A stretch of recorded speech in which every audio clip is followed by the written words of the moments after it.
नमस्कार विद्यार्थी मित्रो, आमचे YouTube channel science and education corridor यामध्ये आपले सर्वांचे स्वागत. बी.एड कॅप राऊंड 3 या अनुषंगाने आपण व्हिडिओ पाहत आहोत. कालच आपण अपडेटमध्ये पाहिलं की आपला जो बी.एड शेड्यूल आहे तो चेंज झालेला आहे, बदललेला आहे. तर नवीन शेड्यूल जो आपला येणार आहे तो शेड्यूल अजून येणं बाकी आहे. परंतु आपला कॅप राऊंड 3 हा कशा प्रकारे पार पडेल हे आपण पाहूया. तत्पूर्वी आपण जर आपल्या चॅनलवरती नवीन असाल तर चॅनलला सबस्क्राईब करा. व्हिडिओ आवडल्यास नक्कीच मित्रपरिवारामध्ये शेअर करण्यास विसरू नका. विद्यार्थी मित्रो, कॅप राऊंड फर्स्ट व सेकंड हा पूर्णपणे संपलेला आहे. तसेच कॅप राऊंड सेकंडचे ज्या अलॉटमेंट्स होतील त्या अलॉटमेंटचे सर्व ॲडमिशन्स पूर्ण झालेले आहेत व आपला जो पुढचा राऊंड आहे म्हणजेच कॅप राऊंड 3 ह्याची अलॉटमेंट झालेली आहे. अलॉटमेंट होणे म्हणजेच तो अलो झाला आहे, सुरू झाला आहे.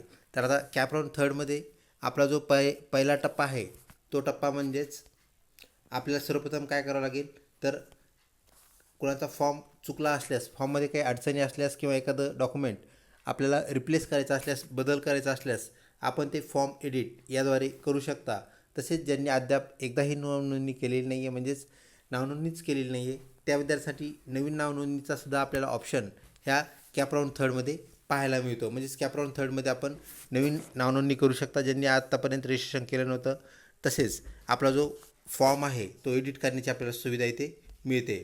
त्यानंतर विद्यार्थी मित्रो, दुसरा जो टप्पा आहे कॅप राऊंड 3मधला तो म्हणजेच आपल्याला ऑप्शन फॉर्म भरणं, जो आपला अत्यंत महत्त्वाचा आहे, गरजेचा आहे. ऑप्शन कसे भरायचे या संदर्भात आपण ऑलरेडी व्हिडिओज बनवलेले आहेत. ते जर आपण पाहिले नसेल तर कृपया पाहून घ्या. त्याची डिस्क्रिप्शन बॉक्समध्ये आपण लिंकसुद्धा देऊया. विद्यार्थी मित्रो, ऑप्शन फॉर्म भरल्यानंतर पुढचा जो टप्पा आहे तर राऊंड 1 व राऊंड 2 यामध्ये जे लोक सहभागी झाले होते, जे विद्यार्थी सहभागी झाले होते त्यांना ते टप्पे कसे पार पडतात हे माहीत आहे. परंतु जे नवीन विद्यार्थी आहेत तर त्यांना ई स्क्रुटिनिटी म्हणजेच संगणक प्रणालीद्वारे म्हणजेच कॉम्प्युटराईज जिथं काय होत असतं, चेकिंग होत असतं डॉक्युमेंट्सचं, ते चेकिंग ऑनलाईन पद्धतीने होतं. तर आपल्याला सर्व जे डॉक्युमेंट्स आपण अपलोड केले आहेत मग त्यामध्ये 10वीचा 12वीचा ग्रॅज्युएशनचे जे मार्क्स मेमो आहेत आपले ते मार्क्स मेमो चेक केले जातात. कास्ट सर्टिफिकेट, कास्ट व्हॅलिडिटी ह्या बाबी चेक केल्या जातात. तर त्याला आपण ई स्क्रुटिनिटी म्हणतो. तो दुसरा टप्पा आपल्याला ऑप्शन फॉर्म भरल्यानंतर पाहायला मिळतो, तो म्हणजेच ई स्क्रुटिनिटी. त्यानंतर आपली ई स्क्रुटिनिटी झाल्यानंतर आपले डॉक्युमेंट्स CET सेलने चेक केल्यानंतर पुढचा टप्पा म्हणजेच एक प्राथमिक यादी लागते, ज्याला आपण प्रोव्हिजनल मेरिट लिस्ट असं म्हणतो. तर ही प्रोव्हिजनल मेरिट लिस्ट लागल्यानंतर आपल्याला ही लिस्ट चेक करावी लागते व ही लिस्ट चेक का करावी लागते हा मुख्य प्रश्न आहे. तर आपले जे डॉक्युमेंट्स आपण अपलोड केले आहेत त्यात जर एखादं डॉक्युमेंट चुकीने आपण अपलोड केलं असेल, एखादं डॉक्युमेंट ब्लर असेल तर ते डॉक्युमेंट आपल्याला काय करता येतं, इथे रिप्लेस करता येतं, पाहता येतं.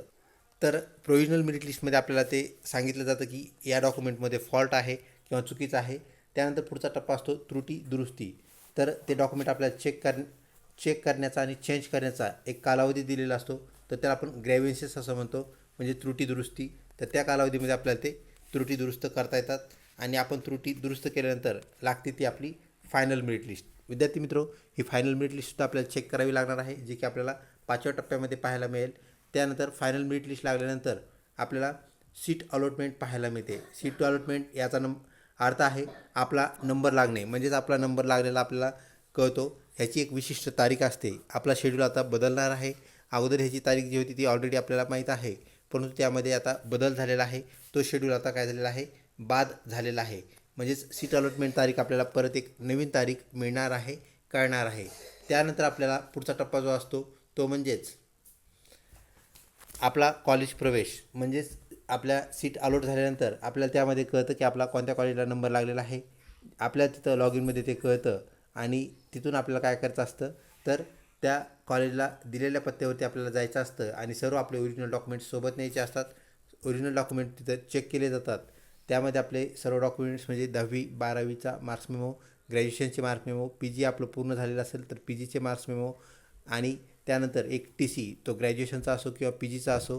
त्यानंतर आपले जे सर्व डॉक्युमेंट्स आहेत, कास्ट असेल, कास्ट व्हॅलिडिटी असेल, त्यानंतर ज्या संवर्गासाठी नॉन क्रिमिनल लागतं, नॉन क्रिमिनल डॉक्युमेंट, तर हे सर्व डॉक्युमेंट्स आपल्याला सोबत ठेवावे लागतात. पासपोर्ट फोटोसोबत न्यावा लागतो आणि हे सर्व करून आपल्याला कॉलेजमध्ये काय करावं लागतं, ॲडमिशन घ्यावं लागतं, प्रवेश घ्यावा लागतो. ज्यावेळेस आपले सर्व डॉक्युमेंट्स व्हेरीफाय होतात, चेक होतात, ओरिजिनल डॉक्युमेंट तपासले जातात, तेव्हा कॉलेज आपल्याला ॲडमिशन देतं.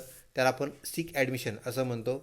आणि शेवटचा टप्पा म्हणजेच ह्या तिसऱ्या राऊंडचा जो की पहिला आणि दुसऱ्या राऊंडमध्ये पण आपल्याला पाहायला मिळाला होता, तो म्हणजेच रिक्त जागा जाहीर होणे. तिसरा राऊंड संपल्यानंतर ज्या जागा रिकाम्या राहतील त्याला आपण रिक्त जागा म्हणूया, आणि त्या रिक्त जागा मग काय होतील, पुढच्या टप्प्यासाठी, पुढच्या राऊंडसाठी म्हणजेच चौथ्या राऊंडसाठी, संस्था पातळीवरील राऊंडसाठी ते फॉरवर्ड केले जातील. तर ह्या फॉरवर्ड केलेल्या जागा आपल्याला परत चौथ्या राऊंडमध्ये भरलेल्या पाहायला मिळतील. अशा प्रकारे विद्यार्थी मित्र आपला तिसरा राऊंड पूर्ण होणार आहे.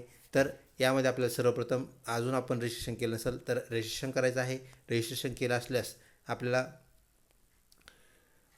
फॉर्म एडिट करायची गरज असल्यास आपण तो एडिट करावा. आपले सर्व डॉक्युमेंट्स ओके असल्यानंतर फॉर्म एडिटची गरज नाही आहे. डायरेक्ट आपल्याला ऑप्शन फॉर्म भरता येतील. नवीन शेड्यूलनुसार जी डेट येईल त्यामध्ये आपण ऑप्शन फॉर्म त्या डेटप्रमाणे भरावा. जास्तीत जास्त ऑप्शन्स द्यावे जेणेकरून तिसऱ्या राऊंडमध्ये आपला नंबर लागला पाहिजे. त्यानंतर ई स्क्रुटिनिटी आपोआप होते, ते काम CET सेलचं आहे. ते CET सेल निर्धारित वेळेत करत असतं. त्यानंतर प्रोव्हिजनल मेरिट लिस्ट चेक करणं हे आपलं काम आहे, ते आपण चेक करावी. त्यानंतर त्यात काही त्रुटी असतील तर त्या दुरुस्त कराव्यात. त्रुटी दुरुस्त केल्यानंतर लागेल फायनल मेरिट लिस्ट, तीसुद्धा चेक करणं काम आपलं आहे. त्यानंतर सीट अलॉटमेंट, CET सेल आपल्याला सीट अलॉट करत असतं, लॉग इनमध्ये ते चेक करावं लागतं. त्यानंतर आपल्याला कॉलेजला प्रवेश घेणे आणि नंतर रिक्त जागा जाहीर होऊन ज्यांचा नंबर तिसऱ्या राऊंडमध्ये सुद्धा लागला नाही त्यांना रिक्त जागा कळणे, असा हा टप्पा आपल्या तिसऱ्या राऊंडचा पाहायला मिळतो. व्हिडिओ आवडला असल्यास लाईक करा. चॅनलला अजूनही सबस्क्राईब केले नसल्यास कृपया चॅनलला सबस्क्राईब करावे. लवकरच भेटूया पुढच्या व्हिडिओमध्ये. तोपर्यंत धन्यवाद.